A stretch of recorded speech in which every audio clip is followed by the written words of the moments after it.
오늘의 영상 주제는 많은 분들의 고민거리인 나이 들면서 생기는 주름을 줄이는 방법입니다. 젊고 건강한 피부를 유지하고 싶은 마음은 누구나 가지고 계실 텐데요. 주름을 효과적으로 관리하고 줄이기 위한 다양한 방법들을 함께 알아보겠습니다.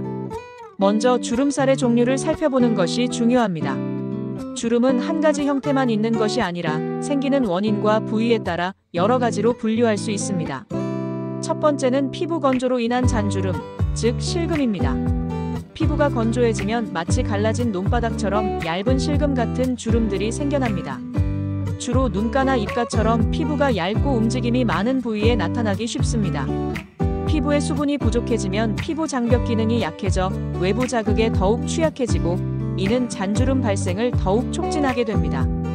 이러한 잔주름은 초기 단계에 충분한 보습 관리를 해주면 효과적으로 개선할 수 있습니다. 두 번째는 모공 사이의 주름입니다. 간혹 피부를 자세히 들여다보면 모공과 모공 사이가 연결되어 보이는 주름을 발견할 수 있습니다. 이는 피부의 탄력이 떨어지면서 모공이 늘어지고 그 늘어진 모공들이 서로 이어지면서 나타나는 현상입니다. 피부가 전반적으로 탄력을 잃어가고 있다는 신호일 수 있습니다. 세 번째는 피부 처짐으로 인한 주름입니다. 중력의 영향과 함께 콜라겐, 엘라스틴 같은 피부 탄력 섬유가 감소하면서 피부가 아래로 처지기 시작합니다. 이렇게 처진 피부는 볼살이나 턱선, 목 부위에 깊은 주름을 만들게 됩니다. 특히 턱선이 무너지면서 이중턱이 생기거나 심술보처럼 보이는 경우도 있습니다. 네 번째는 표정주름, 즉 동적주름입니다. 우리가 웃거나 찡그리거나 말할 때처럼 특정 표정을 지을 때 생기는 주름입니다. 처음에는 표정을 지을 때만 나타나지만 같은 표정을 반복적으로 짓다 보면 점차 깊어져서 표정을 짓지 않아도 고정된 주름으로 남게 됩니다. 대표적으로 눈가의 까치발 주름, 미간의 내천자 주름, 그리고 이마의 가로 주름 등이 있습니다. 다섯 번째는 팔자주름입니다. 코 옆에서 입가로 비스듬하게 이어지는 주름으로 나이가 들수록 점점 더 깊어지는 경향이 있습니다. 볼살이 처지면서 더욱 도드라지게 보이기도 하며 피곤해 보이거나 나이 들어 보이는 인상을 주는 주요 원인이 됩니다. 주로 볼의 탄력 저하와 중력의 영향으로 인해 심화됩니다. 여섯 번째는 마리오네트 주름입니다. 입꼬리 아래에서 턱 쪽으로 내려오는 주름을 말하는데 이 주름이 깊어지면 마치 입꼬리가 아래로 처진 것처럼 보여 심술궂거나 우울해 보이는 인상을 줄 수 있습니다. 이 주름 역시 피부 처짐과 중력의 영향을 크게 받습니다. 마지막 일곱 번째는 목주름입니다. 목에는 가로주름과 세로주름이 모두 생길 수 있습니다. 가로주름은 선천적으로 타고나는 경우도 많지만 잘못된 자세나 스마트폰 사용 습관으로 인해 더 깊어지기도 합니다. 세로주름은 주로 피부 탄력 저하로 인해 나타나며 목 피부는 얼굴 피부보다 얇고 피지선이 적어 건조해지기 쉽기 때문에 꾸준한 관리가 필요합니다. 이러한 주름살들이 생기는 원인은 무엇일까요? 주름은 한 가지 원인으로만 생기는 것이 아니라 다양한 요인들이 복합적으로 작용하여 발생합니다. 가장 큰 원인 중 하나는 첫 번째, 바로 피부 노화입니다. 나이가 들면서 피부 속의 콜라겐과 엘라스틴 같은 탄력 섬유의 생성이 줄어들고 기존의 섬유들도 파괴되면서 피부의 탄력이 전반적으로 저하됩니다.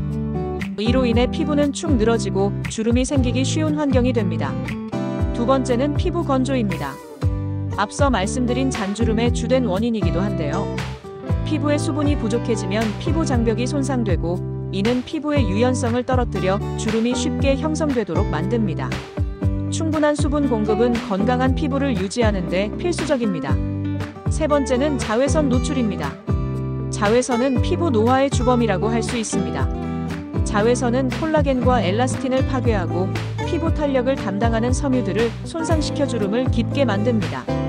또한 기미, 잡티 같은 색소 침착도 유발하여 피부를 전반적으로 나이 들게 보이게 합니다. 네 번째는 반복적인 표정 습관입니다. 특정 표정을 자주 짓거나 인상을 쓰는 습관은 표정주름을 고정된 주름으로 만듭니다. 예를 들어 눈을 자주 찡그리거나 미간을 찌푸리는 습관은 눈가와 미간의 주름을 깊게 할 수 있습니다.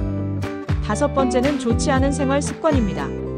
불규칙한 수면, 스트레스, 영양 불균형 등도 피부 건강에 부정적인 영향을 미쳐 주름을 유발하거나 심화시킬 수 있습니다. 여섯 번째는 중력입니다.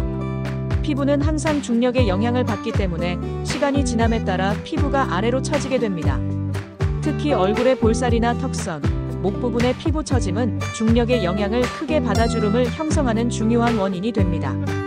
그렇다면 이제 주름살을 줄이는 방법에 대해 구체적으로 알아보겠습니다. 주름을 완전히 없애는 것은 어렵지만 꾸준한 관리와 적절한 치료를 통해 주름을 완화하고 새로운 주름이 생기는 것을 예방할 수 있습니다. 첫 번째는 철저한 보습 관리입니다. 피부 건조로 인한 잔주름을 예방하고 이미 생긴 잔주름을 완화하는 데 가장 기본적인 방법입니다. 보습제를 충분히 사용하여 피부에 수분을 공급하고 피부 장벽을 강화해야 합니다. 특히 세안 후 3분 이내에 보습제를 바르는 골든타임을 놓치지 않는 것이 중요합니다. 건조한 실내에서는 가습기를 사용하는 것도 도움이 됩니다. 두 번째는 자외선 차단입니다. 자외선은 피부 노화의 주범이므로 외출 시에는 반드시 자외선 차단제를 꼼꼼히 바르는 습관을 들여야 합니다. 흐린 날이나 실내에서도 자외선은 존재하므로 매일 사용하는 것이 좋습니다. 양산이나 모자, 선글라스 등을 활용하여 추가적으로 자외선을 차단하는 것도 효과적입니다. 세 번째는 올바른 표정 관리입니다. 의식적으로 찡그리거나 인상을 쓰는 습관을 줄이도록 노력해야 합니다. 거울을 보면서 자신의 표정 습관을 관찰하고 불필요한 표정은 자제하는 연습을 해보세요. 눈을 크게 뜨거나 입을 크게 벌리는 등 다양한 얼굴 근육을 사용하는 페이스 요가도 도움이 될 수 있습니다. 네 번째는 주름 개선 화장품 활용입니다. 레티놀, 비타민C, 펩타이드, 아데노신 등 주름 개선에 효과적이라고 알려진 성분들이 함유된 화장품을 꾸준히 사용하는 것이 좋습니다. 이러한 성분들은 콜라겐 생성을 촉진하거나 피부 재생을 돕는 역할을 합니다. 다만 화장품만으로는 깊은 주름을 완전히 없애기는 어렵다는 점을 기억해야 합니다. 다섯 번째는 피부과 시술을 고려하는 것입니다.